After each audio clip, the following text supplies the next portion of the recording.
Bueno, muy buenos días con todos. Primeramente quisiera empezar saludando a la Universidad Casagrande, doña Leticia Orces, por favor mandarle nuestro agradecimiento y gratitud a doña Marcia Aguirre por abrirnos la puerta de la universidad para poder llegar con esta charla del nuevo paradigma. Tengo el honor de conocer a Gonzalo Rodríguez Fraile desde hace 15 años y me podría quedar horas hablando de su impecable hoja de vida, pero hablaré muy poco para que ustedes tengan tiempo de charlar y practicar con él. Sobre Gonzalo Vidente, nació en España, es abogado, graduado con honores de la Universidad de Navarra, obtuvo también con honores una maestría en Administración de Empresas en Harvard, ha sido banquero, empresario en Estados Unidos, en China, en España, en todo el mundo en general, pero cambió esa intención de acumular riqueza por la intención más enriquecedora de adquirir conocimiento. Para de esa forma poder mejorar su vida, adquirir paz y ayudar al prójimo. Ese conocimiento al que me refiero lo adquirió tras leer más de 10.000 horas, que siempre lo comenta Gonzalo en sus charlas, 10.000 horas de diferentes autores, libros de diferentes temáticas, que le han permitido impartir sendas charlas sobre el tema que vamos a comentar hoy, que es el nuevo paradigma.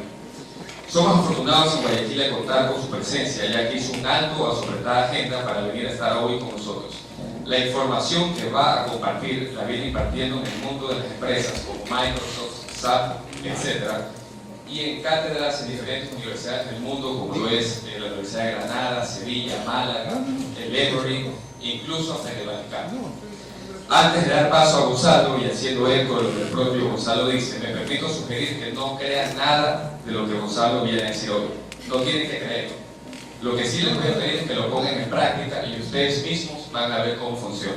Realmente va a ser muy grata la sorpresa que se va a llevar. Disfruten la charla. Bienvenido, Gonzalo.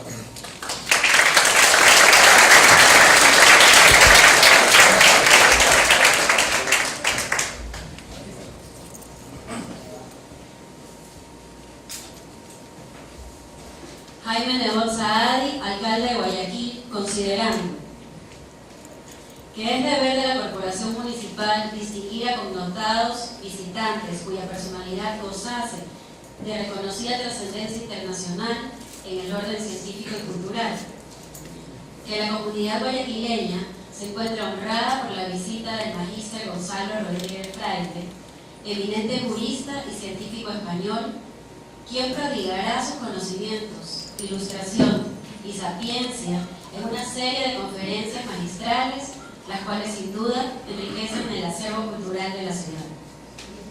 Que la presencia del magíster Gonzalo Rodríguez Fraile constituye un gran aliciente en el ámbito académico para la intelectualidad local, pues los temas y el análisis de las realidades sociales siempre contribuyen al bien común. en ejercicio de las atribuciones legales de las cuales se encuentra investido, acuerda declarar huésped de honor de la ciudad de Santiago, Guayaquil, al señor Magíster Gonzalo Rodríguez Rani. Expresar el ferviente deseo de una grata estadía en Guayaquil, ciudad paradigma de prosperidad en América Latina. Entregar el original de este acuerdo como muestra de amistad del ibérrimo pueblo guayaquileño. Dado y firmado en el despacho del señor alcalde de Santiago de Guayaquil a los 5 días del mes de diciembre del año 2017.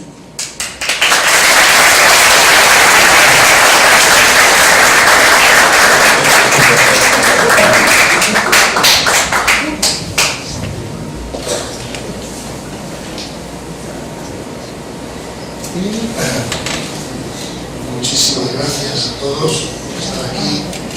Estoy encantado de poder estar en esta universidad.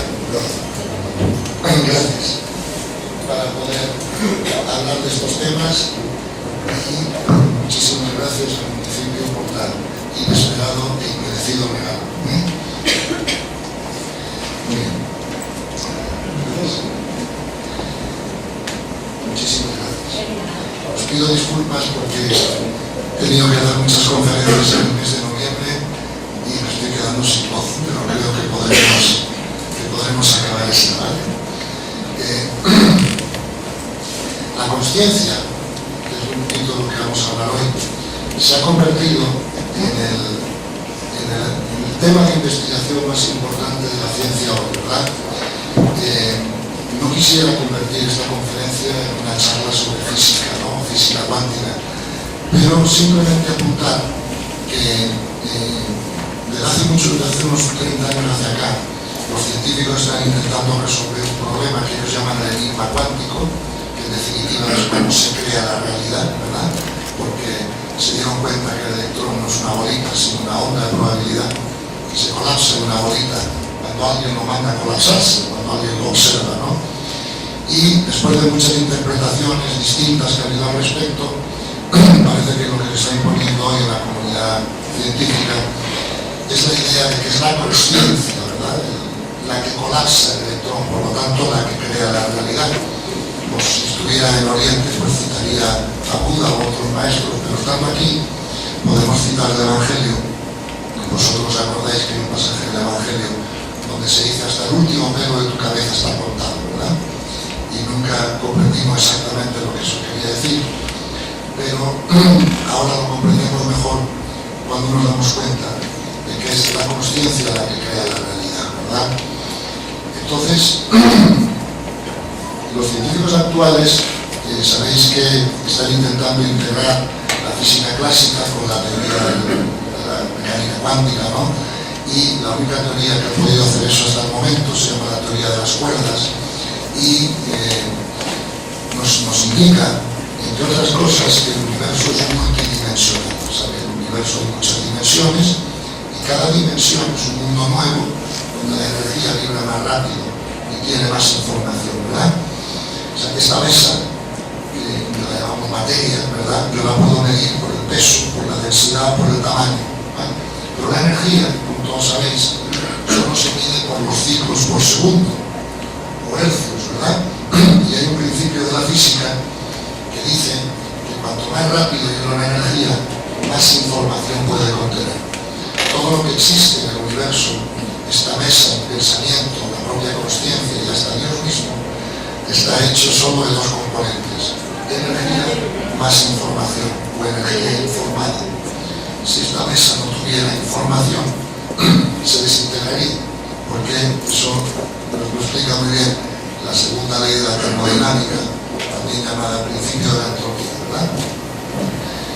Luego, os daré mucho gusto, estaré dispuesto a contestar más preguntas sobre este tema de la nueva visión científica de la realidad, si queréis, en el turno de preguntas, pero no aburriros ahora mucho con el tema de la física. Simplemente decir estas 4 cositas para que lo que vayamos a decir después quede enmarcado, ¿no?, en un soporte, ¿no?, científico, para que podáis comprender cómo funciona esto, ¿no? Si tuviera que resumir en 2 palabras lo que la física moderna está haciendo, sería así: la física moderna está demostrando que la realidad es parecida a lo que siempre han dicho los místicos, ¿no?, a lo largo de la historia de la humanidad. Esa visión de la realidad no tiene nada que ver con la visión clásica newtoniana en la que todos hemos educado, que cree que la realidad es una serie de objetos separados entre ellos y suspendidos en el espacio de alguna manera, ¿no? Esta visión nos está dando la idea de un universo totalmente interconectado, donde todo es uno, donde todo afecta a todo, ¿verdad? Y además nos está presentando el universo no como un lugar muerto, sino como un organismo vivo que tiene inteligencia e intención, ¿vale? Y el propósito del universo, la intención del universo, es la evolución creativa, ¿verdad? Muy bien. Pues hasta ahora el marco en el que se va a desarrollar, digamos, esta conferencia, ¿no? Porque, en mi opinión, por primera vez, bueno, por segunda vez en la historia de la humanidad, estamos metidos en lo que yo llamaría un cambio de paradigma, ¿no?, un cambio de contexto, ¿no? El contexto o el paradigma son las gafas que usamos para ver el mundo, ¿no? Porque nosotros no vemos la realidad como es, sino como somos nosotros. Y entonces, si cambiamos el color de las gafas con las que vemos el mundo, pues podemos abrirnos a otra realidad que, como ahora veremos, tiene la posibilidad de cambiar totalmente nuestras vidas, ¿no? Precisamente porque venimos de un paradigma clásico, ¿no?, donde hemos dado realidad al mundo material, a lo que nuestros sentidos pueden percibir, pues la verdad es que la humanidad lleva miles de años en guerra. Y cuando no es guerra física, tiros físicos, es guerra económica, o guerra política, o guerra psicológica, o guerra académica, pero guerra. Y en todos los estados de guerra, todo es muy ineficiente, ¿verdad? Por lo tanto, la solución a los problemas humanos, a los problemas sociales, es el aumento del nivel de conciencia, ¿no? Esto no hace falta explicarlo mucho, todo lo intuís claramente, ¿no? Simplemente tendríamos que contestar la pregunta: ¿qué pasaría en Ecuador si los 15 millones de habitantes de Ecuador fueran todos como Teresa de Calcuta, como Gandhi? Todos nos damos cuenta rápidamente que tendríamos una sociedad diferente, ¿no? Entonces la cuestión es por qué el resto de los seres humanos no consiguen llegar a ese nivel de conciencia, ¿no? Eso es lo que vamos a intentar de alguna manera explicaros, ¿no? Vamos a ver. Solo para terminar esta exposición de la ciencia y entrar en algo más interesante, que es el ser humano, os voy a citar 4 frases de los científicos más famosos del momento, los premios Nobel de la física, ¿no? Por ejemplo, Max Planck dice: veo la consciencia como fundamental, veo la materia como derivada de la consciencia.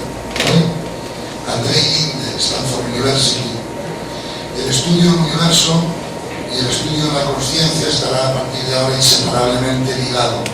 No se puede hacer progreso en uno sin hacer progreso en el otro.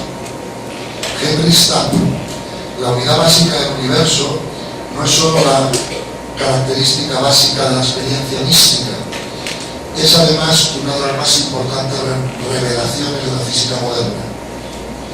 Y por último, para no aburrirnos con más frases, tengo muchas que dicen lo mismo, una de Einstein, dicha ya hace 80 años casi, y dice textualmente: la materia no existe, punto. Mal llamamos materia a la energía de lenta vibración que puede ser percibida por nuestros sentidos, ¿verdad?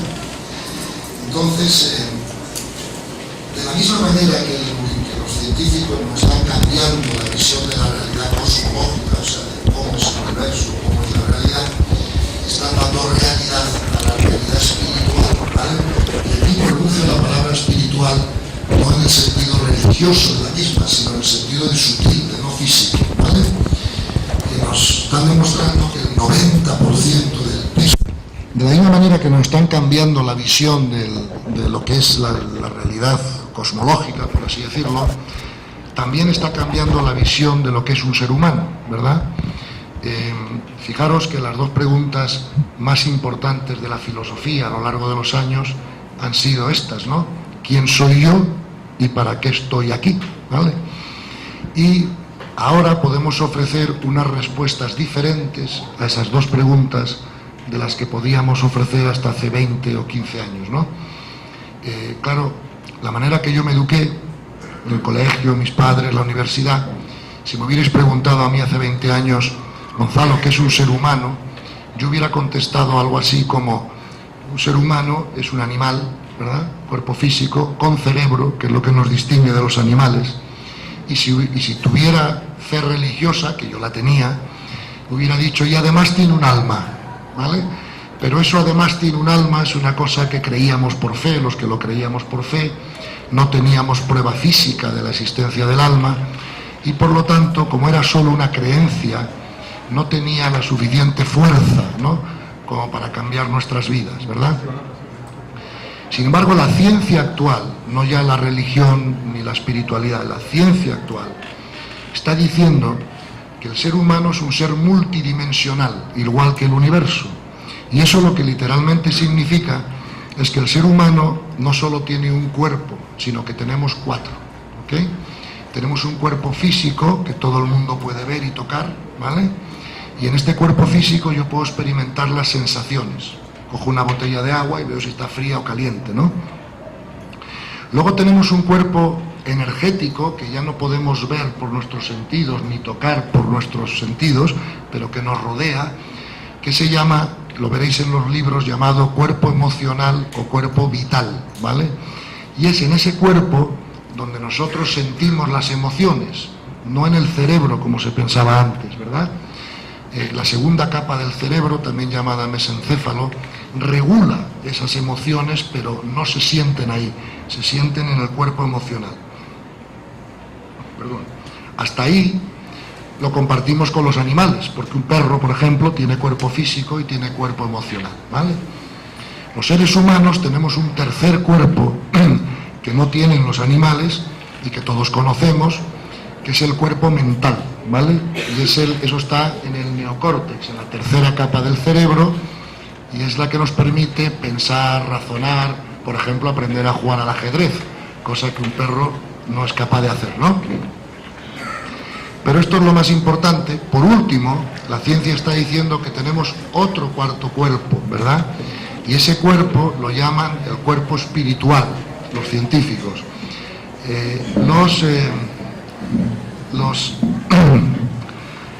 Las religiones, las tradiciones antiguas, ¿no?, pues todos sabemos que a ese cuerpo espiritual lo han llamado alma, ¿verdad? Y lo que nos está diciendo la ciencia es que nosotros somos fundamentalmente un alma, no un cuerpo físico, ¿vale? Y que tenemos que aprender a vivir desde el alma y no desde el ego, porque el ego es el conjunto de los 3 cuerpos inferiores, que son la mente, el cuerpo emocional y el cuerpo físico. Todos los seres humanos nos ha costado mucho tomar como real aquellas cosas que no podemos percibir por nuestros sentidos o por las extensiones de los sentidos, como pueda ser un microscopio, un telescopio, etcétera, ¿no?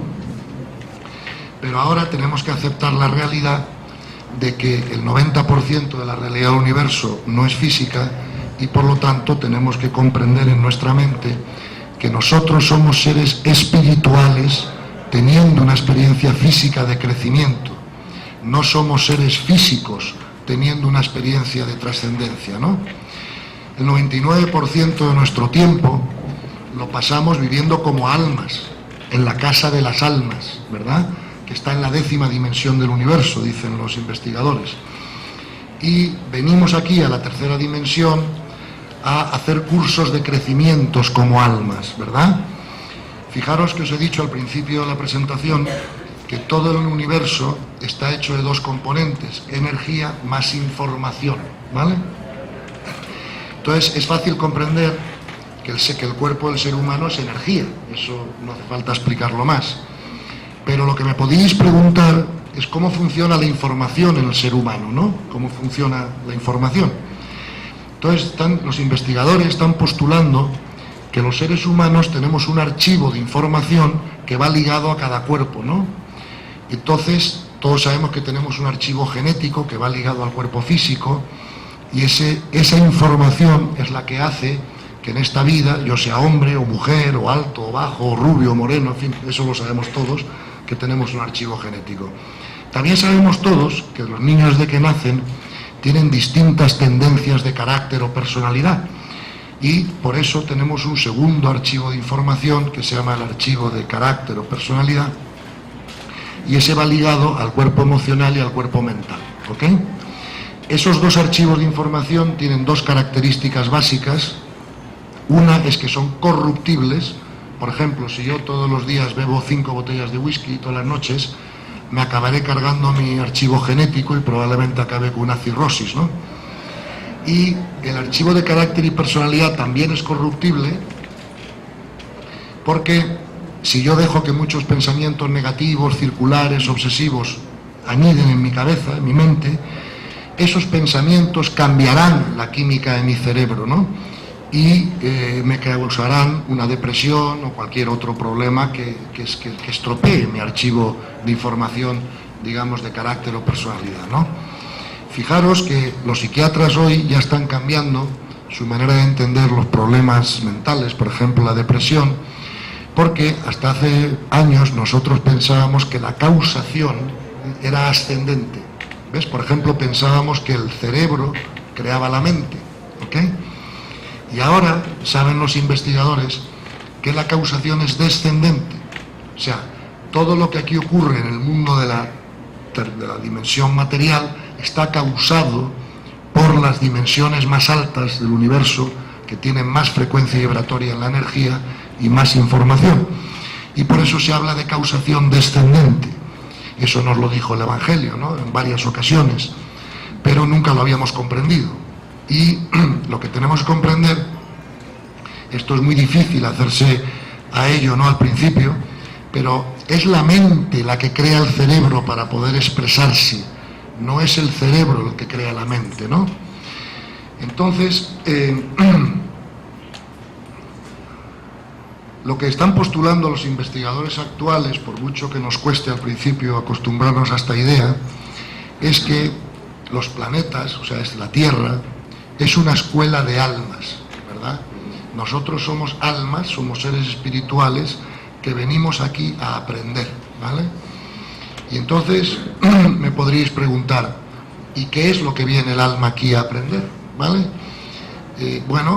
Por ejemplo, una universidad como esta, ¿no? Por ejemplo, yo estudié en la Universidad de Navarra en España, y yo para poder graduarme de abogado, ¿no?, de letrado, pues tuve que aprobar una serie de asignaturas que la Junta Universitaria, por así decirlo, había decidido, pues que era el currículum necesario para que yo pudiera graduarme como abogado. Y recuerdo que yo tuve que estudiar Derecho Penal, Derecho Internacional, Derecho Civil, muchas asignaturas, ¿no? Y cuando conseguí aprobarlas todas, pues me gradué. La pregunta sería, ¿cuáles son las asignaturas que el alma de todos nosotros, ¿no?, viene a aprender aquí en la Tierra? Y los investigadores están diciendo que esas asignaturas son los niveles de consciencia, ¿vale? Entonces, ¿qué es un nivel de consciencia? Bueno, un nivel de conciencia es como un patrón atractor energético y electromagnético que determina toda nuestra vida, ¿verdad? Entonces, toda nuestra vida está condicionada por el nivel de conciencia que cada uno tenemos. Es el que causa nuestras inclinaciones, nuestras tentaciones, nuestras posibilidades por arriba y por abajo, ¿ves? Por ejemplo, en un nivel de conciencia normal, uno ya no puede matar niños, pero tampoco puede irse a Calcuta a hacer lo que hace Teresa a Calcuta, ¿verdad? Para eso hay que tener el nivel de conciencia de ella, ¿no? Entonces, si os parece, os voy a explicar un momento cómo funciona esto de los niveles de conciencia, porque es un tema capital, ¿verdad? Todos los problemas humanos tienen su causa ahí, ¿verdad? Yo, por ejemplo, suelo preguntar ¿por qué hemos tenido una crisis económica en España tan fuerte en los últimos 6 años, ¿no? Y recibo todo tipo de respuestas, todas ellas correctas, ¿no? La gente dice, bueno, ha habido mucha corrupción, ha habido mucho endeudamiento, ha habido mucho paro, etcétera, etcétera. Y todo eso es verdad, ¿verdad? Pero eso son subcausas. La causa fundamental de la crisis que hemos tenido en España es el nivel de conciencia de los españoles.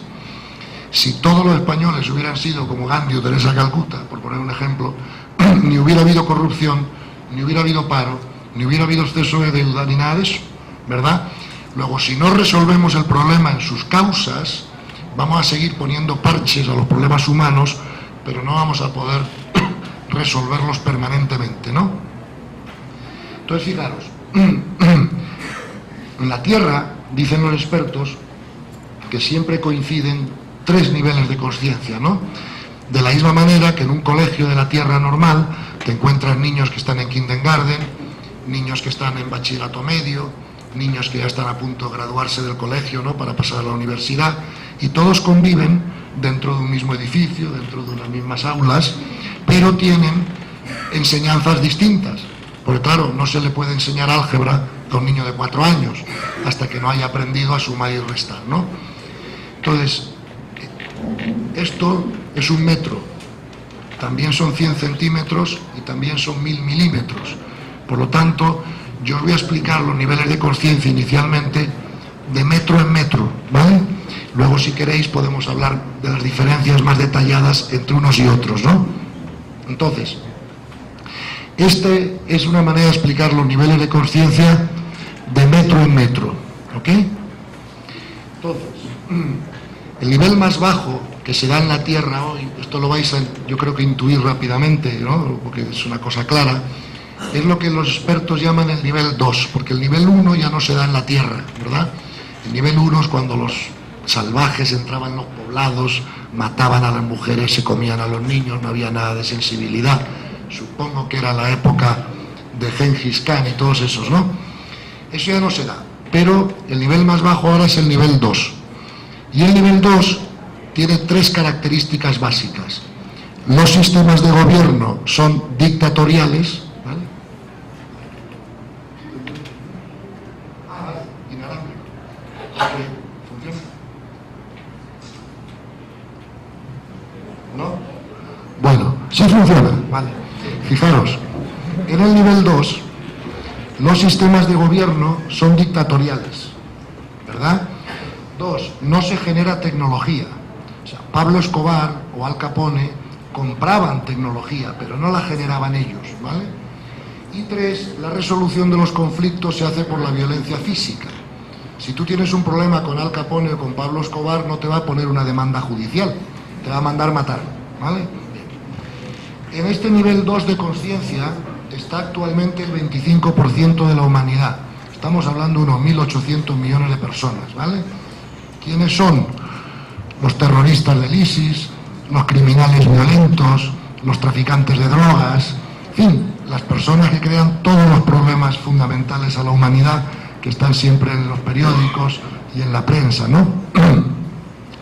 El nivel 3 de conciencia es el centro de gravedad de la Tierra, ¿no? Si la Tierra se viera desde el espacio, se diría, es una escuela de almas de nivel 3, porque el nivel 3 es donde está la mayor parte de la humanidad, ¿vale? Y el nivel 3 tiene a su vez 3 características básicas distintas del nivel 2.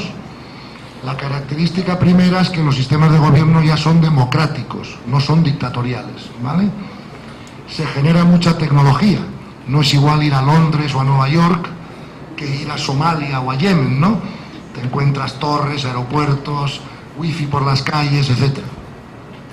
Y la resolución de los conflictos ya no se hace por la violencia física, se hace por la violencia verbal y mental, pero no por la física. Por ejemplo, en España, Pablo Iglesias o Rajoy se descalifican en el Parlamento, se insultan, pero no se pegan. Ya pueden volver sanos a casa, ¿vale? Cosa que no pasa en otros parlamentos en el mundo, como vosotros sabéis, porque en Ucrania y en muchos sitios se tiran las sillas a la cabeza los parlamentarios y físicamente se pegan, ¿no? Por lo menos ya se ha conseguido que la violencia física desaparezca, ¿no? Pero continúa la violencia verbal y mental.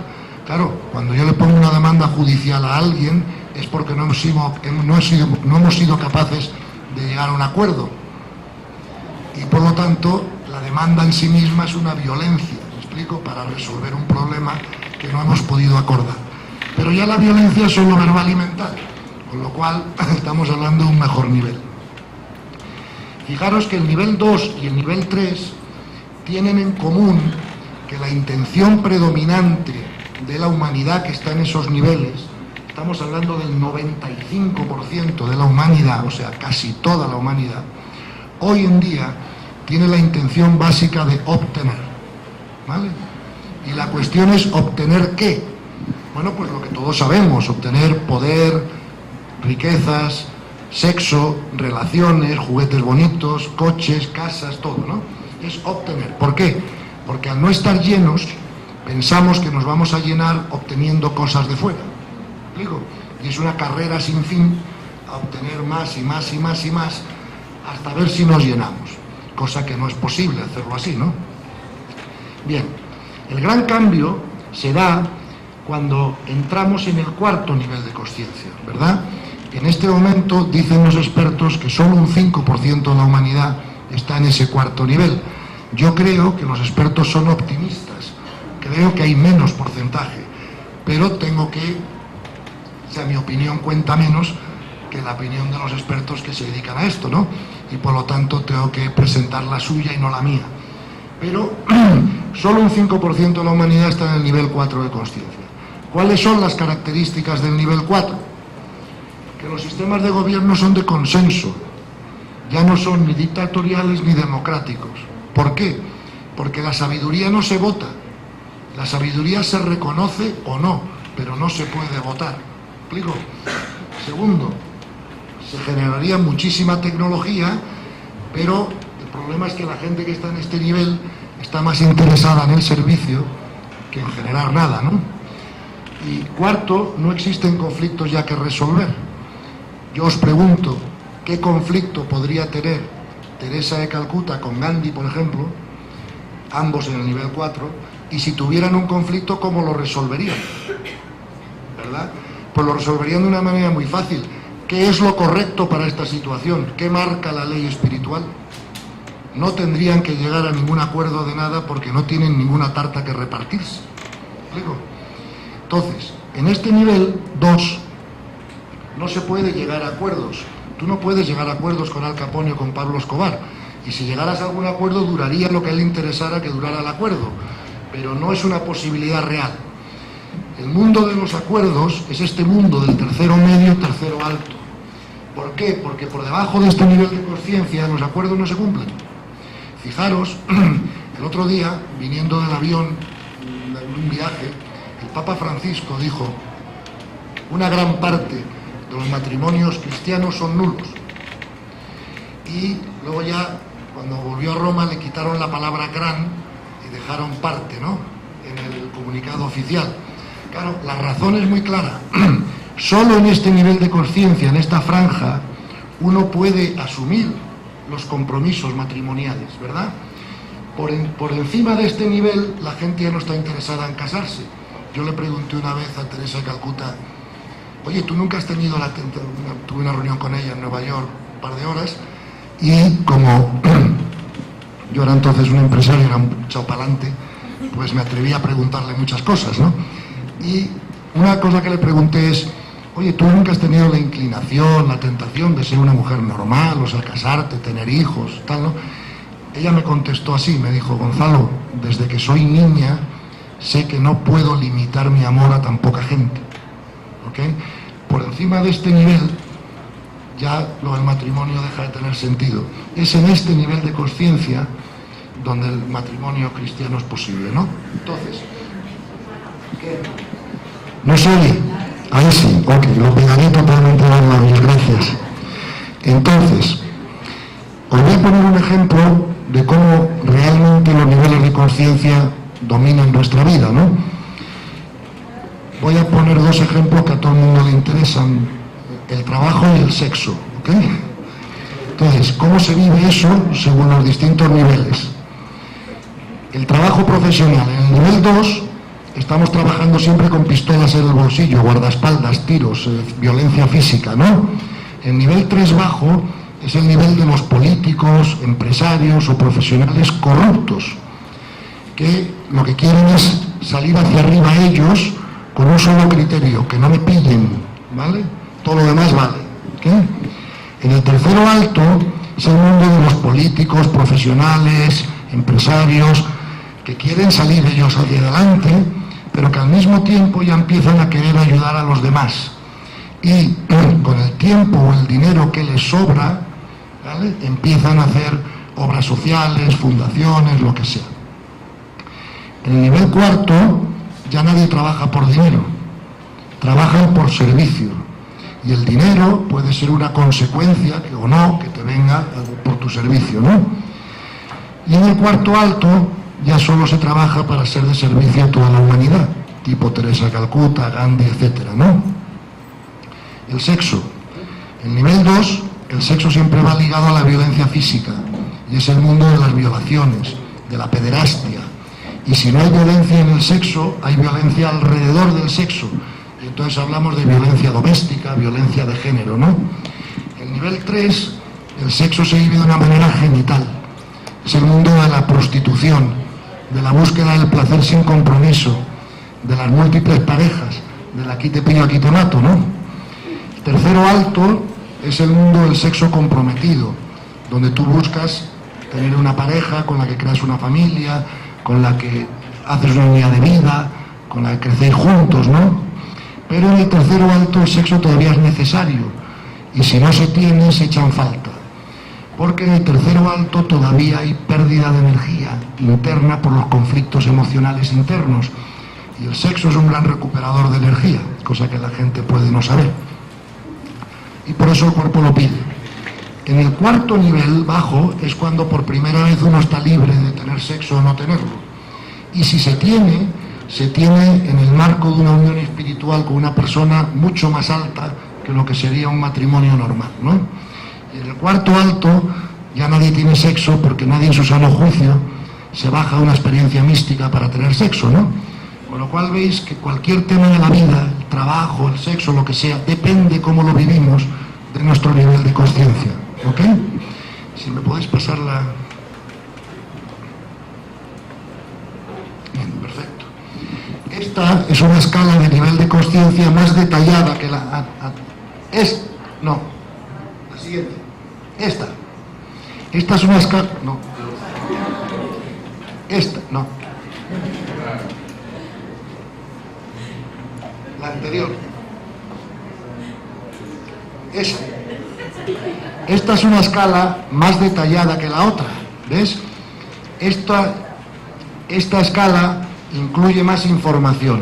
Esta escala tiene, por ejemplo, la frecuencia vibratoria de la energía asociada al nivel.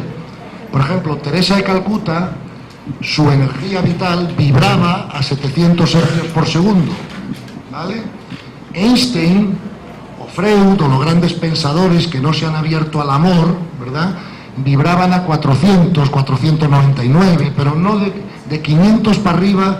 Solo se pasa cuando te abres al amor, no cuando perfeccionas la razón, ¿vale?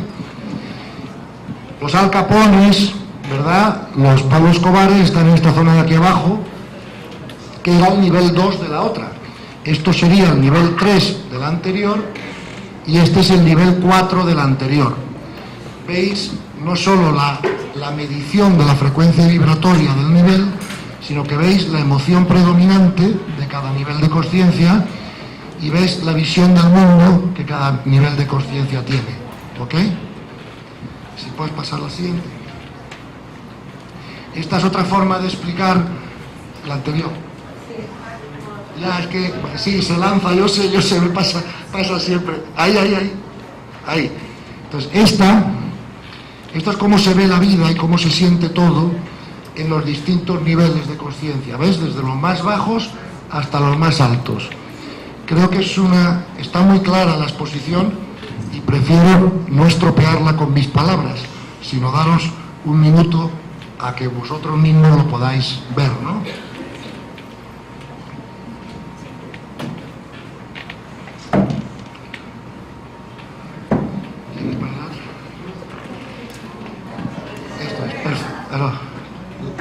La anterior. Perfecto. No. Esa. Fijaros, la anterior es un cuadro que han hecho los investigadores.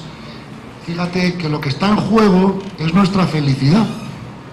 Porque hay una ecuación matemática que dice felicidad igual nivel de consciencia. Luego, si queremos ser más felices, en vez de estar persiguiendo cosas de ahí fuera todo el día, las que sean, tenemos que estar trabajando en subir nuestro nivel de consciencia, ¿ves? Gente como Gandhi o Teresa de Calcuta era feliz aproximadamente pues el 100% de su tiempo, mientras que las personas del tercer nivel de consciencia son felices una parte de su tiempo. ¿Cuándo son felices? Cuando todo lo de fuera está a su gusto. El año que la cuenta bancaria está llena, que la pareja no te pone los cuernos, que no te expulsan al hijo del colegio, que no tienes una enfermedad, pues estás feliz. Y cuando se empiezan a torcer las cosas, pues estás menos feliz, porque no tienes suficiente nivel de consciencia para comprender por qué ocurre todo, ¿no? En los niveles más bajos de consciencia, tipo Al Capone, Pablo Escobar, se es feliz un porcentaje muy pequeño del tiempo, ¿no? Ok, si puedes poner un par. Y fijaros, esta última lámina, esto lo que significa es que el nivel de consciencia determina el funcionamiento del cerebro. Entonces, si tu nivel de consciencia es bajo, tu cerebro funciona así. El estímulo va directo al tálamo, el tálamo va directo a la amígdala, que es la parte del cerebro que compartimos con los cocodrilos, esa de fight or flight, ¿no?, de pelea o huida. Y por eso las personas de un nivel de consciencia bajo no tienen la capacidad de no ser reactivas. Hay que comprender, tener compasión por el hecho de que yo a mi perro no le puedo enseñar a jugar al ajedrez, por ejemplo, ¿no?, porque no tiene neocórtex. Y no puedo pretender que una persona de nivel de consciencia bajo no sea reactiva, porque es como funciona su cerebro. Para que una persona deje de ser reactiva, tiene que subir el nivel de consciencia, que es lo que va a permitir que su cerebro funcione así. El estímulo llega no solo al tálamo, sino al córtex y al cerebro etéreo todo al mismo tiempo. Aquí puedes procesar muy rápido la información y llega filtrada a la amígdala, que es el cerebro reptiliano, ¿no? Entonces yo os haría una pregunta. Si nosotros salimos ahora a la calle y a todos los coches que pasan por delante les enseñamos el dedo, ¿cuántos porcentaje de personas creéis que van a reaccionar? Siempre que pregunto esto en las conferencias me suelen contestar el 90%. Claro, porque todo el mundo intuye que una Teresa de Calcuta o un Gandhi no te reaccionaría, aunque les enseñes el dedo, ¿vale? ¿Y por qué es eso posible? Aquí está explicado.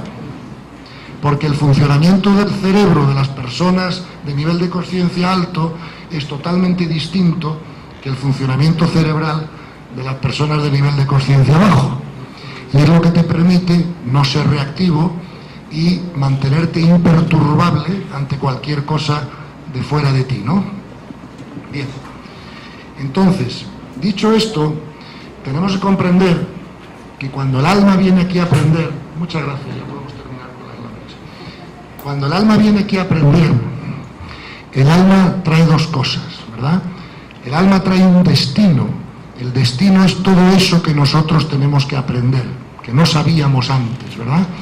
Y podemos ver todos nosotros, al examinar nuestras vidas, podemos darnos cuenta muy fácil de cuál ha sido nuestro destino, porque nuestro destino ha sido probablemente todas aquellas cosas que no nos han salido como nosotros esperábamos, que hemos tenido algunas dificultades en la vida, ¿no? Porque es lo que nuestro alma venía a aprender. Sin embargo, el alma, cuando viene aquí, trae además de un destino una misión, ¿vale? La misión es aquello que venimos a colaborar con el crecimiento de otros, porque son cosas que nuestra alma ya traía aprendidas de otras experiencias, ¿no? Y por lo tanto, es tan importante que vivamos nuestro destino como que vivamos nuestra misión, ¿no? La misión es aquello que en la vida nos ha salido más o menos bien, que nosotros ya conocíamos, ya sabíamos hacer y que ofrecemos al crecimiento de los demás. Y el destino es aquello que nosotros hemos venido a aprender y que nos ha costado más esfuerzo en la vida, ¿no? Entonces,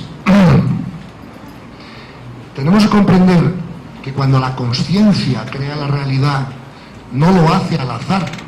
Ya hace 70 años, ¿no?, que que Einstein dijo la frase famosa, Dios no juega a los dados. ¿Explico? Cuando la consciencia colapsa el electrón, lo hace siguiendo unas leyes, ¿vale? Unos propósitos, unos motivos, ¿no? Esas leyes se llaman leyes universales y no son las leyes físicas, la gravedad y esto, no me estoy refiriendo a ese tipo de ley. Todos sabemos que la gravedad existe aquí, pero no existe en el espacio, ¿no? Las leyes universales de las que os estoy hablando existen en todos los lugares del universo y nada puede ocurrir fuera de la ley, ¿vale? Lo que pasa es que esas leyes son pedagógicas. Cuando la consciencia colapsa el electrón y crea la realidad, lo hace teniendo en cuenta las necesidades de crecimiento de todas las almas, ¿verdad? Por lo tanto, para mí, la consciencia crea la realidad que yo tengo fuera de mí, perfectamente correspondiente con mi nivel de consciencia y mis necesidades de aprendizaje. Y eso pasa con todos vosotros igual. Por lo tanto, tenemos que comprender que las cosas no ocurren al azar. No hay casualidades en el universo, eso no existe, ¿vale? El universo está todo absolutamente contado, ¿no? Como dijo el Evangelio, hasta el último pelo de tu cabeza está contado. Y todos los eventos que nosotros vivimos y que a nosotros nos ocurren están diseñados por el universo para el crecimiento más eficiente de nuestra alma, ¿verdad? Por eso, los filósofos integrales, no me va a dar tiempo, ¿no?, a explicar esto en profundidad con el otro cuadro, pero los filósofos actuales lo que están diciendo es que esto es una escuela de almas y que tenemos que comprender que cuando la consciencia crea la realidad no se equivoca. La sabiduría es eficiente, siempre. Tiger Woods es más eficiente que yo jugando al golf. Él lo hace en 70 golpes el recorrido y yo tengo que tirar 85 o 90. Un médico es más eficiente que yo operando una rodilla. Hace una herida más pequeña, hace menos daño, ¿no? Entonces, la sabiduría siempre es eficiente. La consciencia es sabia y la consciencia no comete errores. Cometo yo errores con mi mente cuando pongo etiquetas a las cosas, desagradables, agradables, etc. Pero la consciencia no se equivoca. Fijaros que de ahí se deriva una idea muy poderosa que cuando la comprendáis os va a cambiar la vida con toda seguridad, ¿vale? Y la idea es que todo lo que ocurre es perfecto y necesario. Para la evolución de las almas o no ocurriría, porque la consciencia no malgasta energía y no crea eventos que no sean necesarios. Claro, la dificultad entonces es preguntar, ¿verdad? Pero ¿cómo puede ser perfecto y necesario un asesinato? ¿Verdad? Ahora, a ver, visto desde el punto de vista del cuerpo, no puede ser perfecto y necesario. Pero visto desde el punto de vista del alma, a lo mejor la persona que ha sido asesinada ha asesinado en experiencias anteriores a otras personas, ese alma, ¿no?, en otras experiencias vitales, y tiene que aprender en sus carnes qué significa eso de ser asesinado, ¿no?, y a dónde va. Por lo tanto, si sabemos que todo lo que ocurre es perfecto y necesario, es cuando nosotros podemos realmente ganar paz interior, ¿ok? Ahora, ¿por qué es tan importante la paz interior? Pues mira, la paz interior es lo único que consigue subir nuestra vibración, ¿vale? Y si subimos nuestra vibración energética, podemos tener más información y más comprensión. Además, la paz interior es la puerta de entrada a las facultades superiores de la consciencia, ¿verdad? Porque si no, el conflicto interno emocional y el conflicto mental está interfiriendo energéticamente para que podamos recibir la información de importancia, ¿no? Por ejemplo, en un día nublado yo no puedo ver el sol, pero no es porque el sol no esté ahí, sino porque tengo unas nubes que no me dejan verlo. Si aparto las nubes, veo el sol mucho más fácil que si voy a echarle un lazo para bajarlo por debajo de las nubes, ¿no? Entonces, tenemos que quitar de nuestra mente y de nuestro cuerpo emocional todo lo que son conflictos y falta de paz, porque eso es lo que nos mantiene instalados en los niveles de conciencia inferiores, ¿verdad? Y la única manera de hacer eso con facilidad es a través de la comprensión, no es a través de luchar contra esta emoción o luchar contra este problema o luchar contra este hábito, ¿no? Es mucho mejor comprender la realidad como es, saber que somos un alma y aprender a vivir desde el alma.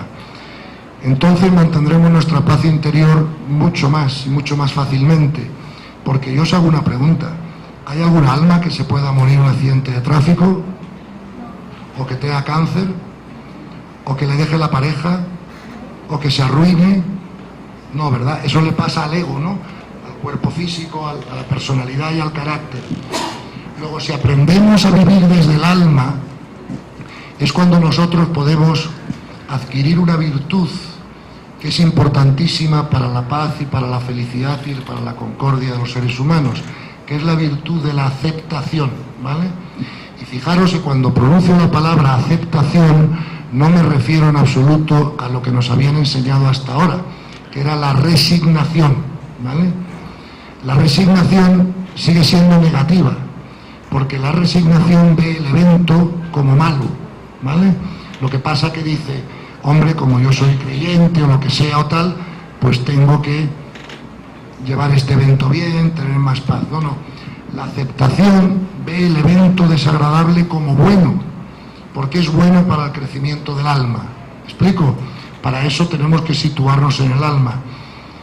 Pero la aceptación produce siempre dos efectos invariables. Y esto, como decía Pedro Pablo al principio de la presentación, por favor no me lo creáis, que quiero que lo verifiquéis vosotros, ¿no? Para que tenga fuerza para vosotros. La aceptación siempre produce dos efectos invariables. Primer efecto, uno gana en paz interior, ¿verdad? Porque ya no resiste lo que está ocurriendo. Pero el segundo efecto de la aceptación es que cambia la situación sola, sin que hagamos nada. Vosotros recordáis por qué eso es así. Porque una vez que aceptamos una situación y nos mantenemos en paz ante el evento, aprendemos lo que el evento nos viene a enseñar, que es la imperturbabilidad de nuestra paz. Y entonces, como la conciencia no comete errores, el evento no persiste. Cambia el evento solo sin que hagamos nada. Eso es la añadidura de la que hablaba el Evangelio, que hasta ahora nunca habíamos podido comprender cómo ocurría, ¿verdad? Yo recuerdo, cuando yo era un chico joven, yo escuchaba la famosa enseñanza evangélica de tú busca el reino de Dios interior dentro de ti, que todo lo demás se te dará por añadidura. Y entonces yo recuerdo que le preguntaba a los maestros y a los sacerdotes, oye, ¿me podría usted explicar cómo funciona la añadidura? Y recuerdo que ellos me decían, pues no te lo puedo explicar, es un misterio, pero hay que creerlo por fe, ¿no? Y yo me acuerdo que les decía, oiga, yo soy empresario, yo no puedo trabajar con misterios, o sea, yo tengo que comprender lo que estoy haciendo, ¿no? Y por qué lo estoy haciendo. Solo ahora que la ciencia moderna nos ha dado una visión diferente de cómo funciona el universo, es cuando nos damos cuenta cómo funciona la añadidura. Si la conciencia colapsa el electrón y lo hace siguiendo unas leyes, eso es la añadidura. Entonces, a mí me va a ocurrir aquello con lo que yo sea correspondiente, y todas las cosas ocurren por ley, ¿vale? Por lo tanto, si yo trabajo en mí, como me propone el Evangelio, y giro la mente que está siempre puesta hacia afuera, ¿no? Y la pongo un poco más hacia adentro, yo trabajo en descubrir el reino interior, ¿no? De la conciencia, de la paz. Entonces, por añadidura, es decir, por correspondencia, la conciencia empieza a colapsar la realidad de otras maneras para mí, porque ya no necesito las lecciones. ¿Me explico? Entonces, esta nueva información, esta nueva forma de ver el universo y el ser humano, es lo que realmente nos permite comprender que las enseñanzas evangélicas, por ejemplo, las enseñanzas de todos los maestros espirituales, no son cosas que tenemos que hacer o no hacer para irnos al cielo o cualquier sitio de eso. No, es la manera más inteligente de vivir la vida en la práctica, ¿vale? Y cuando el ser humano comprenda eso, es cuando se acabarán todos los problemas, porque todos nos dispondremos a vivir las enseñanzas espirituales, porque es lo mejor para nosotros, aunque no seamos buenos, simplemente no somos tontos, ¿explico? Y queremos que nos ocurran cosas buenas y que nuestra vida mejore, ¿no? Entonces, fijaros que los sabios siempre le han dicho al ser humano, lo más importante es que te conozcas a ti mismo, ¿verdad? Acordaros de Séneca, de Sócrates, conócete a ti mismo, ¿vale? Una manera de conocernos a nosotros mismos es comprender cómo funcionamos, porque eso también nos va a dar más paz, ¿verdad? Vamos a ver, si yo pregunto en esta sala, ¿cuál es la diferencia entre las emociones y los sentimientos? ¿Es algo que tenemos claro? Las emociones son de corto plazo y los sentimientos no de corto plazo. Bueno, eso es en parte cierto, pero te voy a dar otra diferencia, ¿vale? Las emociones son un movimiento del cuerpo instintivo y por eso las compartimos con los animales. Mi perro tiene emociones, se pone contento cuando llega a casa, ¿vale? O triste cuando me voy. Pero mi perro no tiene sentimientos, ¿verdad? Porque los sentimientos son un movimiento del cuerpo mental. Por eso se llaman sentimentales, también, ¿ves? Esto es importante, saber la diferencia, porque si queremos sanar nuestras emociones o nuestros sentimientos, tienen distintas maneras de hacerse. ¿Ves? Yo con una emoción, solo puedo hacer una de tres cosas. O la suprimo, la reprimo, pero entonces se somatiza. O la expreso, pero si la expreso me cargo las relaciones, ¿vale? Con lo cual, lo mejor que se puede hacer con la emoción es canalizarla, que significa soltarla, ¿vale? Sin embargo, los sentimientos son un producto de mi pensamiento. Todos nos sentimos según pensamos. Y si queremos tener buenos sentimientos, tenemos que aprender a pensar mejor. Os voy a poner un ejemplo tonto. Aquí hay mucha gente escuchando esta conferencia y todos habéis dedicado 2 horas de vuestra mañana, 1 hora, lo que sea, a estar aquí cuando tenéis cosas importantes que hacer y podéis estar haciendo otras cosas, ¿no? Imagínate que yo no aparezco. Vosotros podéis pensar, este hombre es un irresponsable, no es nada serio, ¿sabes? Estaban varias personas convocadas, todos han perdido el tiempo por culpa de este ignorante, ¿no? Y si pensáis de esa manera, ¿cómo os vais a sentir? Mal, claro. Fijaros que ante el mismo hecho, que es que yo no estoy, ¿vale? Vosotros si queréis, podéis pensar de otra manera. Hombre, sabemos que la Universidad Casagrande es seria, sabemos que el municipio es serio, sabremos que no habrán invitado a un completo idiota, ¿no?, a la conferencia, y por lo tanto, si no está aquí, pues algo de fuerza mayor habrá pasado, ya nos enteraremos, ¿no? Si pensáis de esa segunda manera, ¿cómo os vais a sentir? Mejor que si pensáis de la primera. Luego, ¿quién determina cómo os sentís? ¿El evento, que yo no estoy, o como vosotros pensáis sobre él? Nunca os olvidéis de eso, ¿vale? No hay evento que os pueda hacer sentir mal sin vuestro permiso. Explico, vosotros sois lo que determináis cómo os sentís según pensáis sobre el evento, ¿vale? Por lo tanto, podemos concluir que el sentimiento es un subproducto del pensamiento, ¿ok? Ahora, si me permitís, ya voy a terminar muy rápido para que haya preguntas, y si me permitís, os voy a poner un ejemplo de esto, ¿vale? A mí me han ocurrido miles de ejemplos de este tipo en los últimos años, pero os voy a poner uno que me llamó la atención, ¿vale? Un día, hace unos meses, un hombre, pues de la edad de Pedro Pablo, brillante, buen empresario, buena persona, me llama, me pide venir a verme y me dice que está muy alterado, muy enfadado y muy preocupado. Y le digo, nada, hijo, pues ven, nos damos un café y me cuentas y a ver si te puedo echar una mano, ¿no? Y me dice, estoy muy enfadado porque yo estoy divorciado y tengo un hijo de 14 años. Y me dice, mi exmujer es un poco difícil y ha conseguido una orden judicial para que este chico no pueda salir de Estados Unidos conmigo. Como él y su familia eran de fuera de Estados Unidos, me dice, claro, mi hijo no puede conocer el mundo, mi hijo no puede conocer a mi familia, y estoy muy disgustado, muy enfadado y muy cabreado. Y yo recuerdo que le dije, pues mira, hijo, te está pasando eso porque no estás pensando bien. Y él me dijo, pero ¿cómo que no estoy pensando bien? ¿No te parece lógico que sería mejor que mi hijo pudiera viajar conmigo, que mi hijo pudiera conocer el mundo? Y me acuerdo que le dije, yo no te estoy diciendo que no estés pensando lógicamente. Lo que te estoy diciendo es que a pesar de que estás pensando lógicamente, no estás pensando bien. Y entonces él me dice, oye, pero ¿no es la lógica el criterio de pensar bien? Recuerdo que le dije, hombre, la lógica es un criterio sine qua non, que se dice en derecho, o sea, necesario para pensar bien, pero no suficiente, ¿ok? Que para pensar bien y sentirte bien, tienes que añadirle una coletilla a tu pensamiento, que es esta. Le digo, tienes que comprender que parece ser lógico que sería mejor para tu hijo que pudiera viajar contigo, que pudiera salir del país, pero tú sabes que todo lo que ocurre es perfecto y necesario o no ocurriría, y si esto está ocurriendo es porque las almas involucradas, de todos los involucrados, tienen que aprender algo del asunto, ¿vale? Por ejemplo, le dije una cosa que tú no puedes saber y el universo sí puede saber, es que el primer día que el niño vaya a coger un avión se va a estrellar o cualquier cosa. O sea, tú no sabes por qué ocurren las cosas. Lo que sí sabes es que son perfectas y necesarias y que vienen a enseñarnos algo. Y le dije, si tú eres capaz de comprender esto, si eres capaz de aceptar la situación, ¿vale? Y además eres capaz de perdonar a tu exmujer, ¿entiendes? Que hace lo que puede, lo que sabe, que comete errores como todo el mundo y que aquí hemos venido todos a aprender, entonces esta situación se arreglará sola. Yo se quedó así muy sorprendido y me dice, bueno, te voy a hacer caso.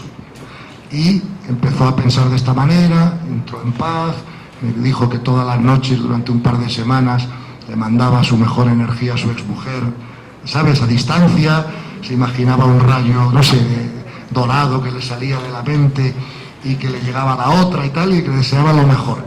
A los 15 días me llamó y me dice, Gonzalo, no te lo vas a creer.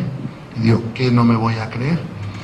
Y me dice, pues mira, como tú dijiste, hice lo que me propusiste y a los 15 días el juez, sin yo poner una demanda, un recurso, sin mandar ningún escrito, de su propia cosecha, revisando los expedientes, decidió cambiar la orden. ¿Okay? Esto que os he contado es real, ha pasado hace unos meses en Miami y me ha pasado a mí miles de veces en mi vida y en la de los demás, ¿vale? Cuando tengáis una situación que está siendo difícil para vuestro ego, difícil de vivir, difícil de aceptar, tenéis que aprender a aceptarla y la situación cambia sola. Es la añadidura de la que habló Jesús, la añadidura de la que habló Buda.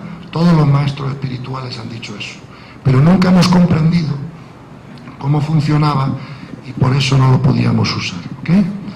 Por lo tanto, acordaros que nuestro mayor tesoro es nuestra energía vital. Eso es lo que tenemos que proteger a como haya lugar, porque es lo que nos permite pensar con claridad, ser de servicio, tener intuiciones que son transracionales, no prerracionales como el instinto.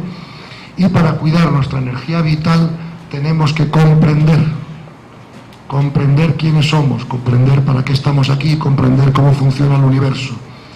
Si comprendemos, aumentamos la paz. Si aumentamos la paz, aumentamos la energía vital y podemos comprender más y volver a aumentar la paz, ¿vale? Es una espiral hacia arriba. Si no lo hacemos así, se convierte en una espiral hacia abajo. No comprendemos, sufrimos, y en vez de tener paz, bajamos la energía vital. No hay cosa que baje la energía vital más que el sufrimiento, que el conflicto interno. El sufrimiento es innecesario. El sufrimiento es una resistencia mental a lo que ocurre.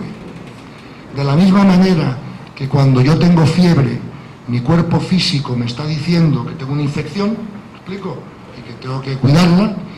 Cuando sufro, eso me está diciendo que mi mente tiene una infección y tengo que limpiarla.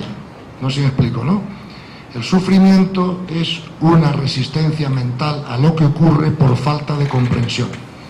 Por lo tanto, si queremos llegar a la paz individual, que es lo único que nos va a llevar a la paz colectiva, porque la paz colectiva no es nada más que un conjunto de paces individuales, tenemos que llegar a 3 ceros y 2 cienes, ¿vale? Los 3 ceros son estos: 0 sufrimiento, 0 resistencia a lo que ocurre. Todo lo que ocurre es perfecto y necesario para el crecimiento de las almas y somos un alma. Y tercero, 0 reactividad. Yo os hago una pregunta. Si mañana cualquiera de vosotros os tocan 200 millones de dólares a la lotería, ¿vais a buscar al mejor gestor para administrar el dinero o se lo vais a dar a cualquier ignorante a que lo administre? seguramente vais a buscar al mejor gestor, ¿no? Y si os ponéis enfermos, ¿vais a buscar al mejor médico que os diagnostique o vais a ir a cualquier ignorante a que os cure? Me diréis, vamos a ir al mejor médico, ¿no? Luego, lo que me estáis diciendo es que hay dos recursos vuestros importantes, como son el dinero y la salud, que no estáis dispuestos a dejarlo en manos de ignorantes, ¿a que no? ¿Eso es así? Ahora dejadnos que os haga otra pregunta. ¿Para qué os sirve el dinero y la salud si no es para ser más felices y estar más en paz? Para nada, ¿no? Luego, estar feliz y en paz es un recurso más importante que el dinero y la salud, ¿no? Ok.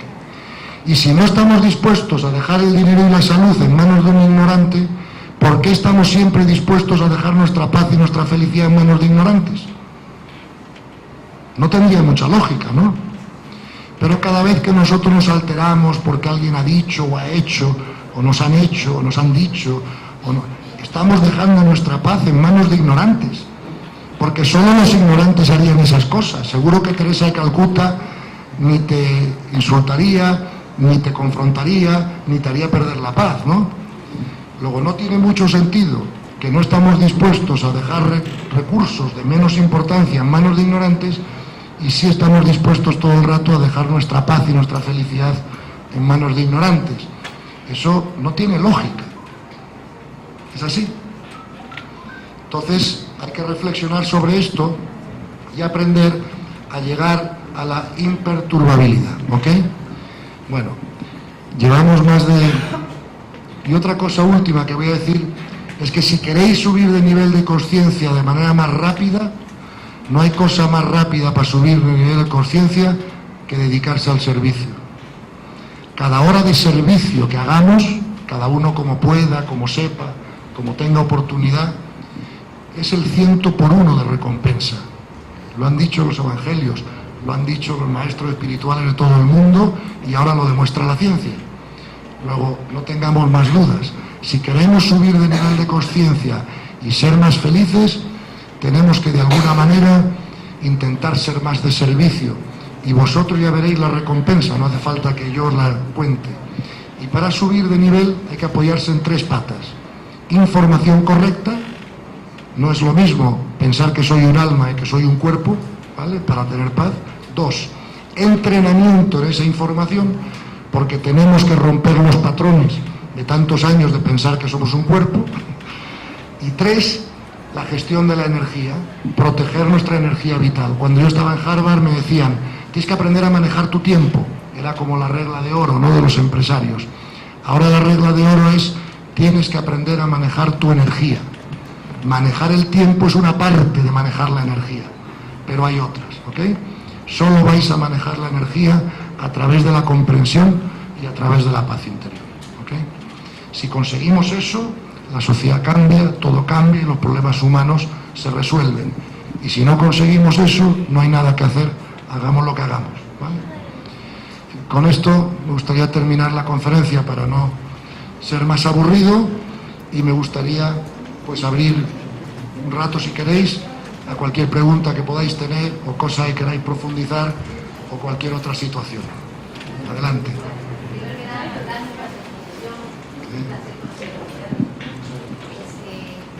Muchos sabios hablan sobre la importancia de la meditación y también científicos hablan ya con números y con información importante de cómo la meditación ha logrado cambiar la forma de actuar, la forma de manejar esta energía. ¿Qué piensa usted acerca de la práctica de la meditación y si la aconseja o no? Lo que usted quiera decir sobre ello. Muchas gracias por tu pregunta, que es muy buena. Vamos a ver, efectivamente, la meditación o la oración, llámalo como quieras, la oración es mental, la meditación es no mental, ¿vale? Son las dos partes de... Entonces, la meditación consiste más bien en aprender a parar la mente, ¿verdad?, para que otra información pueda llegar, y la oración consiste en dirigir la mente, ¿verdad?, a otras dimensiones superiores o lo que sea. Ambas cosas son muy útiles. Tú habrás oído hablar mucho del mindfulness, que está muy de moda, ¿no? Bien. Vamos a ver. La meditación, la oración, el yoga, el reiki, los sacramentos, es decir, todo ese tipo de cosas entran dentro de la tercera pata del crecimiento, que es el manejo de la energía, la gestión de la energía. ¿Ves? La meditación te sube la energía, tú lo sabes, si lo has practicado, te aumenta la paz. Pero no basta con eso. Fíjate, te voy a poner un ejemplo que me ocurrió hace 6 meses. Estoy dando una conferencia como esta en Madrid, y estoy diciendo que el crecimiento tiene 3 patas, como acabo de decir antes, ¿no?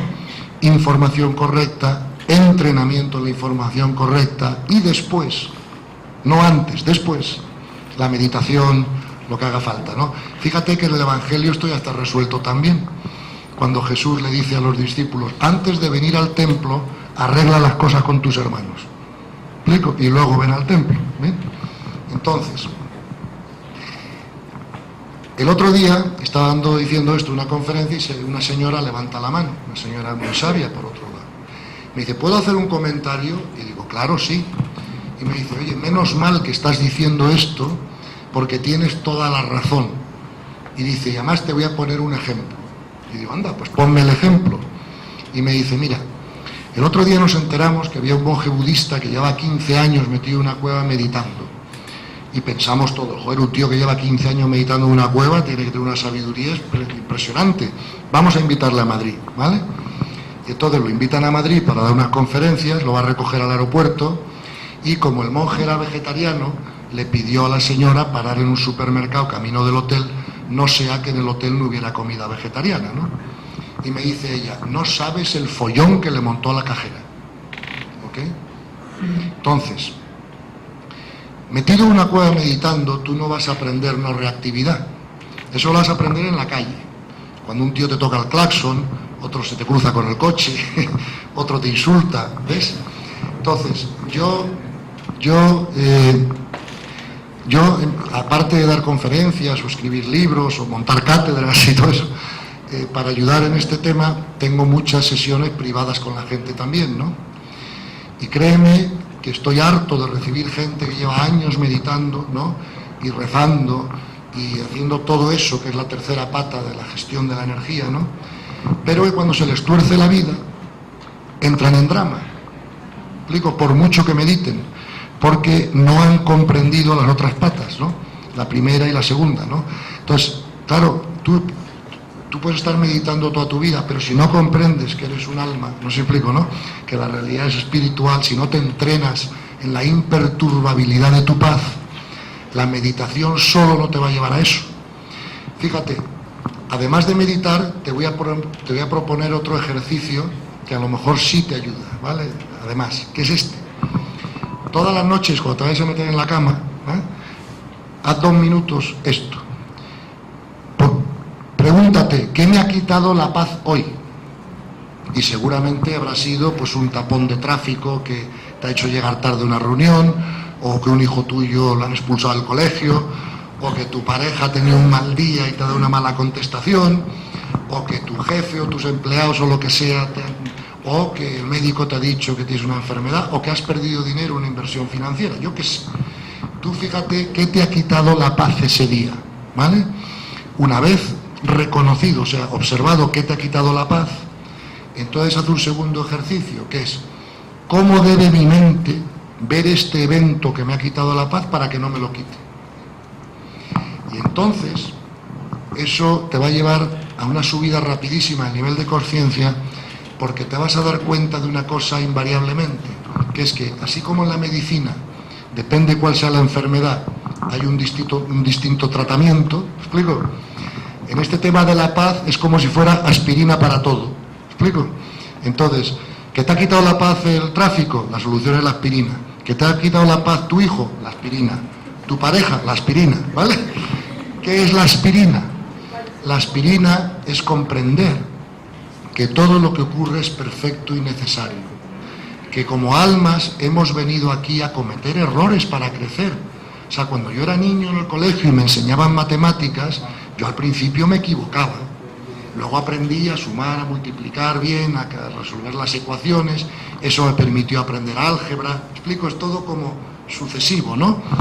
Entonces, tienes que darle a las demás personas su libertad y su capacidad que Dios les ha dado de cometer errores. Una persona del nivel 2 o 3 bajo o 3 medio no puede actuar como lo harías tú. explico? Por mucho que se empeñe. De la misma manera que un niño de 2 años no puede aprender álgebra aunque sea el genio de los genios. Tendrá que esperar a tener 10 o 12 años para poder, ¿me entiendes? Entonces, fíjate que todos los grandes maestros espirituales, a mí me gusta más aquí en Occidente citar el Evangelio porque creo que todos lo habéis escuchado, ¿no? Pero si estuviera en Oriente, citaría a los orientales que dicen lo mismo, porque todo lo que asciende converge, ¿verdad? Entonces, cuando Jesús estaba en la cruz, Él no dijo, perdónale, Señor, porque son malos, pero aún así hay que perdonarlos. No dijo eso. Dijo, perdónale, Señor, porque no saben lo que hacen. Entonces, Él colocó, como siempre, todos los grandes maestros, el problema en la ignorancia, no en la maldad. ¿Me explico? Entonces, esto es muy importante para nuestra mente, porque si nosotros pensamos en términos de maldad, la mente se va rápidamente a la palabra castigo. Pero si pensamos en términos de ignorancia, la mente se va rápidamente a la palabra enseñanza. Jesús, Buda y todos los demás no vinieron aquí a castigarnos, vinieron a enseñarnos. ¿Vale? Entonces, no sé si te he contestado la pregunta, pero... De más, gracias, hija. ¿Una otra pregunta? Sí, una pregunta. ¿En qué momento podemos saber como que deja de ser aceptación y se convierte en conformismo? Por ejemplo, con una persona que tiene sobrepeso, puede decir, la cosa es que yo me tengo que aceptar a mí mismo, claro, pero puede ser que sea más determinado para bajar de peso. Claro. Muy buena pregunta, muchas gracias, ¿verdad? Porque fijaros que inicialmente, siempre que esta información se presenta, la gente hace una pregunta de pasividad, ¿no? O sea, vamos a ver, no. Nosotros hemos venido aquí a crecer actuando y disfrutando, no a crecer sufriendo y con pasividad. ¿Me explico? El universo no responde a eso. Ahora bien, si tú eres una persona que tiene sobrepeso, lo primero que tienes que hacer es aceptar el hecho de que hoy eres una persona con sobrepeso, ¿vale? Y quedarte en paz con ese tema. Una vez que has aceptado eso, te propones a cambiar la situación, evidentemente. Y es más, vas a adelgazar más fácilmente si aceptas primero que estás con sobrepeso que si lo resistes. Porque vas a tener mucha más energía para llevar a cabo el plan que te propongas. ¿Me explico? O sea, de ninguna manera estoy yo recomendando la pasividad. Lo que estoy recomendando es la actuación inteligente y la actuación en paz. ¿Me explico? Y una manera de hacer eso es esta. Tú céntrate siempre en el proceso y deja los resultados en manos de Dios, del universo. ¿Me explico? Imagínate, por ejemplo, que yo voy a dar una conferencia a un lugar y en ese lugar la gente no entiende nada, dice que todo es una mierda, que para qué han enviado, ¿sabes? Bien. Pues en ese caso, yo lo que tengo que hacer es respetar. Yo no voy a ponerme triste. ¿Me explico? Yo no me saco la felicidad del resultado. Yo saco la felicidad del proceso que yo he seguido. ¿Ves? Por ejemplo, me he preparado bien para dar la conferencia, la he hecho con mi mejor intención, he dado lo mejor de mí mismo. Pues si eso es así, yo ya estoy feliz. El resultado está en manos de Dios. Oye, el universo puede necesitar que esas personas no entiendan el mensaje, porque tienen que seguir con sus destinos como almas, sufriendo lo que sea, ¿entiendes? Entonces le va a bloquear la mente y diga yo lo que diga, va a ser imposible que ahí entre la información. ¿Comprendes? Todo está dirigido por arriba. Y una de las cosas que los de arriba, como yo digo, usan para dirigir este colegio es plantar pensamientos en la cabeza de la gente, como hicieron en la cabeza de ese juez. Os conté antes. ¿Me explico? Claro, es más fácil plantar un pensamiento porque solo hay que bajar de la dimensión décima a la cuarta o a la quinta. Si tienen que actuar físicamente, tienen que bajar hasta la tercera. Y es más gasto de energía para ellos, ¿comprendes? Créeme que esto es un colegio dirigido por arriba. Y esto ya no es solo porque lo haya dicho los maestros espirituales, es que hoy lo dice la ciencia. ¿Me explico? Entonces, has hecho una muy buena pregunta, pero no está reñida la aceptación con la acción. Tú aceptas y actúas desde la paz. Y entonces no tendrás gasto de energía. Y podrás adelgazar con mucha más facilidad. ¿Me explico? Pero gracias por la pregunta, que es muy buena. ¿Alguna otra pregunta? Sí.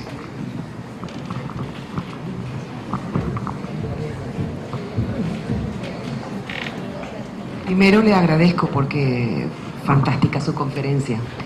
Así que creo que nadie aquí está pensando que ha perdido 2 horas, sino que ha ganado muchísimo.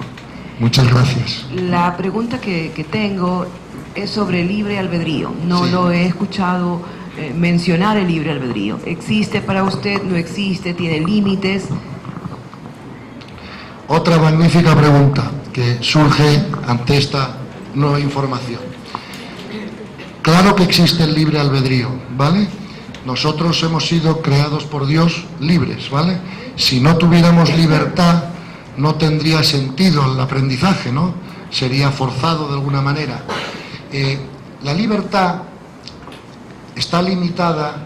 Hay 2 tipos de libertades, la libertad externa y la libertad interna, ¿ok? Bien. La libertad interna no está limitada por nada más que por nuestras propias limitaciones internas derivadas de nuestro ego. Por ejemplo, un señor que tenga el hábito de fumar es menos libre para fumar que uno que no lo tenga. ¿Explico? O sea que nosotros, por nuestras limitaciones internas y por nuestro nivel de conciencia, tenemos más o menos libertad interna. Tiene mucha más libertad interna Teresa Calcuta o Gandhi que a Pablo Escobar. Pablo Escobar está más condicionado por sus vicios, hábitos, problemas emocionales, etcétera, ¿no?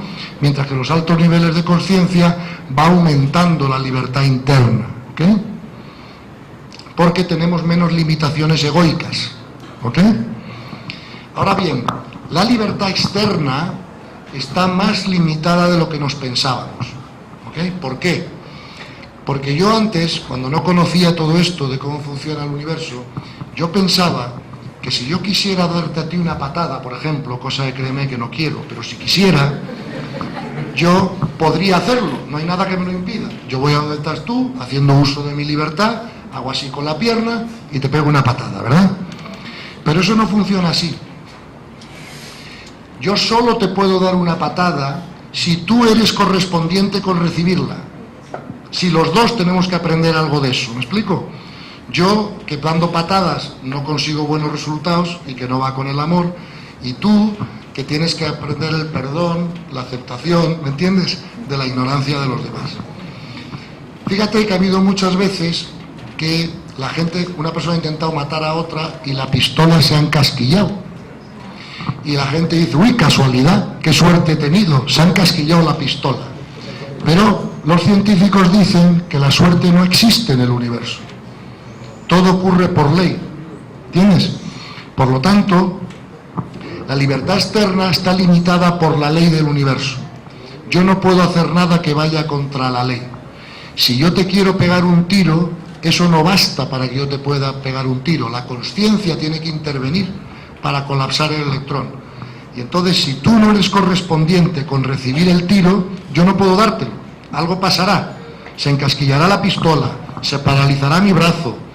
Algo pasará, pero tú no recibirás el tiro. ¿Ok? Por lo tanto, la libertad externa está limitada por la ley. Todo pasa por ley. Y no podemos hacer nada que no esté en la ley, ¿vale? Segundo, la libertad interna es absoluta, pero está limitada por nuestro nivel de conciencia.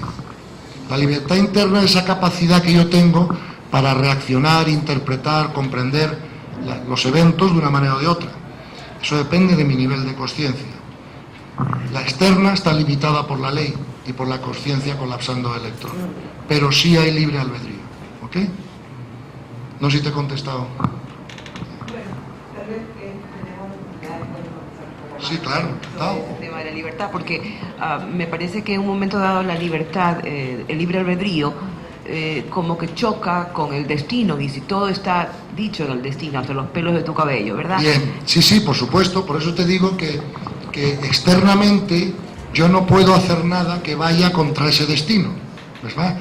Y aunque yo quiera hacerlo, estoy de acuerdo contigo, eso es la libertad externa. Internamente yo sí puedo sentirme como yo quiera ante las cosas, y esa capacidad mía de sentirme bien, mal o regular va a depender de mi nivel de conciencia. ¿Ahora sí? Ahora sí. Ok. Fenomenal. Una pregunta, Javier. Sí, señor.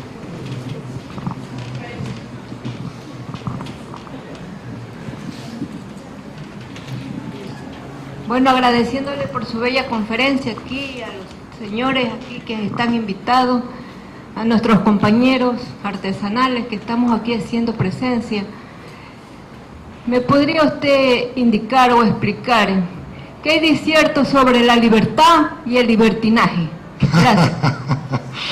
Vamos a ver. La libertad, si no va acompañada de responsabilidad, se convierte en libertinaje. El libertinaje es la libertad mal entendida o mal usada. ¿Me explico? Y esa es la principal diferencia.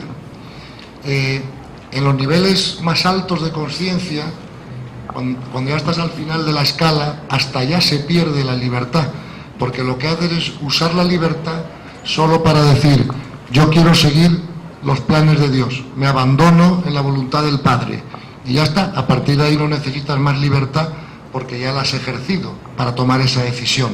Fijaros que en el Evangelio la única cosa, la que se habla 80 veces, hasta 80 citas he encontrado yo, es en la necesidad de abandonarnos en la voluntad del Padre, ¿no?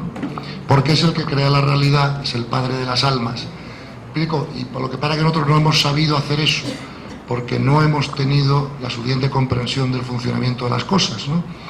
Pero en el momento que tú hagas uso de tu libertad para hacer ese último acto de abandono, ya verás que la libertad no te hace falta más, porque ya la has ejercido. El libertinaje es usar la libertad de una manera incorrecta, irresponsable y superficial. Y esa es la diferencia que hay, entre, en mi opinión, entre la libertad y el libertinaje. Libertinaje solo existe en los niveles de conciencia más bajos. Sería difícil de imaginar a una Teresa de Calcuta o un Gandhi cayendo en el libertinaje, ¿verdad? O sea que eso es así, ¿vale? ¿Otra pregunta? Señor. Gracias, muy buenas sus orientaciones. Hay mucho de lo que usted...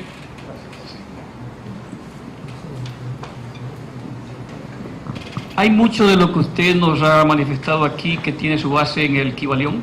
Sí, por supuesto. Sobre todo las leyes del universo, las leyes universales a las que yo me refería, la primera vez que la humanidad tiene conocimiento de ellas o están expresadas es precisamente en el Kybalión. Luego ha habido muchos otros autores que han hablado de ello, como usted sabe probablemente, Plotino, Teilhard de Chardin, algunos científicos, y ahora es la investigación más central de la ciencia moderna.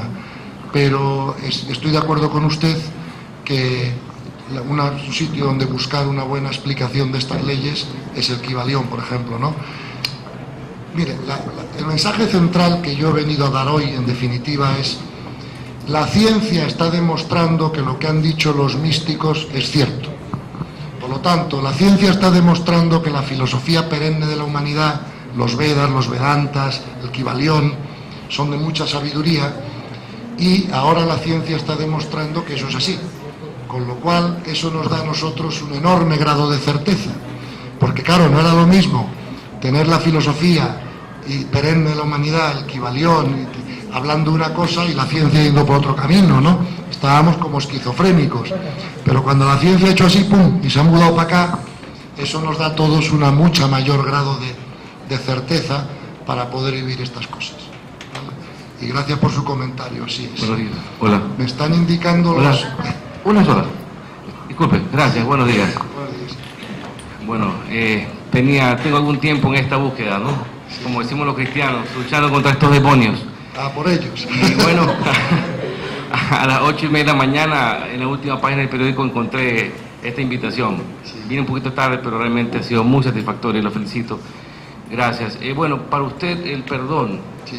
¿En qué línea entra? ¿En la aceptación, en la resignación? Vamos a ver. El perdón, por supuesto, no en la resignación. El perdón entra en la aceptación.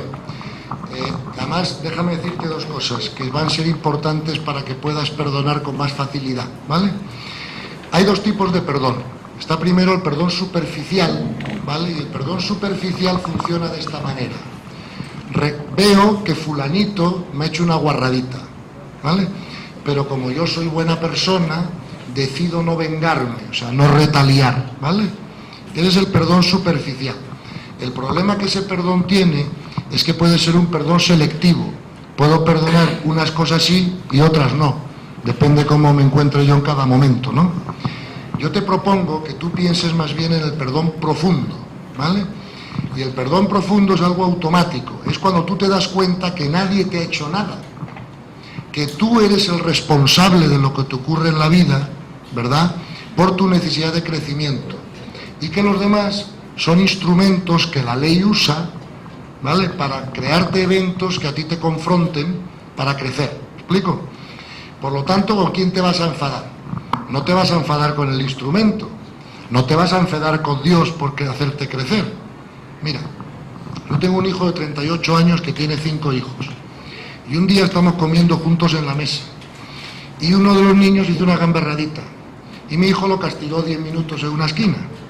Y yo, cuando ya lo tenía ahí el niño castigado, para no desautorizar a mi hijo, obviamente, delante de su hijo, le digo a mi hijo: oye, Gonzalo, ¿tú no crees que te has pasado un poco? Que el niño tampoco ha hecho tanto, o sea, habla con él y tampoco hace falta castigarle 10 minutos. Mi hijo me dice: papá, es que tú has sido siempre un padre muy dialogante y muy tal, a lo mejor si nos hubieras castigado un poco más, no hubiera ido tan mal. Y yo recuerdo que le dije a mi hijo, le dije: serás desgraciado, le digo, cuando tú tenías 9 años y yo te castigaba en una esquina, te cogías unas perras morrocotudas. Solo ahora que eres padre y tienes 38 años, comprendes el valor que podían haber tenido esos castigos. Claro. ¿Por qué? Porque ha cambiado de punto de vista. ¿Me explico? Ahora ya no está viendo el castigo como un niño, sino como un padre. Y ve el valor pedagógico que eso tuvo, ¿no? Fíjate que esto es lo mismo con el perdón. Nosotros, cada vez que la vida nos crea un evento que nos es difícil, desagradable, lo que sea, pataleamos, nos quejamos, lo resistimos, como el niño que le castigan a la esquina a los 9 años. Cuando nosotros muramos y el alma se desprenda del cuerpo, nosotros lo veremos todo desde un punto de vista diferente. Lo veremos como lo ve mi hijo de 38 años. Y nos daremos cuenta entonces que esos eventos que tanto nos han costado, que nos han disgustado, que nos han sido difíciles, son precisamente los eventos que nos han hecho crecer más rápido. Por lo tanto, el perdón profundo consiste en que tú comprendas que tú eres autorresponsable de lo que te ocurre, que nunca caigas en el paradigma de la víctima. Es que esto es culpa de mi mujer, culpa de la crisis, culpa de... Como tú te sientas, es culpa tuya, con independencia de nada lo que ocurre afuera. Y está en tus manos resolver ese problema. ¿Me explico? Entonces, el perdón profundo consiste en comprender que todo ocurre por ley y que los eventos que ocurren en tu vida los generas tú por tu necesidad de crecimiento. Por ejemplo, ¿tú te acuerdas de la enseñanza: si te agreden pon la otra mejilla, del Evangelio? ¿Cómo vivimos eso nosotros? Mal. ¿Por qué? Porque crees que si pones la otra mejilla te van a matar. Claro, porque no comprendes cómo funciona la ley. Pero si tú comprendieras cómo funciona la ley, lo harías al revés. Estarías inmediatamente dispuesto siempre a poner la otra mejilla, y eso te garantizaría que no te llega la segunda agresión. ¿Me explico? Entonces, con el perdón lo mismo. Tú comprendes que todo lo que a ti te ocurre, o crees que te han hecho, o te he dejado de hacer, lo has generado tú por tu necesidad de crecimiento. No hubiera ocurrido si no hubieras necesitado la lección. No culpes al instrumento, hazte responsable. Y entonces, perdonar es fácil, porque no hay a quién perdonar. No sé si me explico, ¿no? ¿Te he contestado? Muy bien, sí, excelente, gracias. Pues creo que ya me dicen los organizadores que el tiempo de la conferencia... Muchísimas gracias.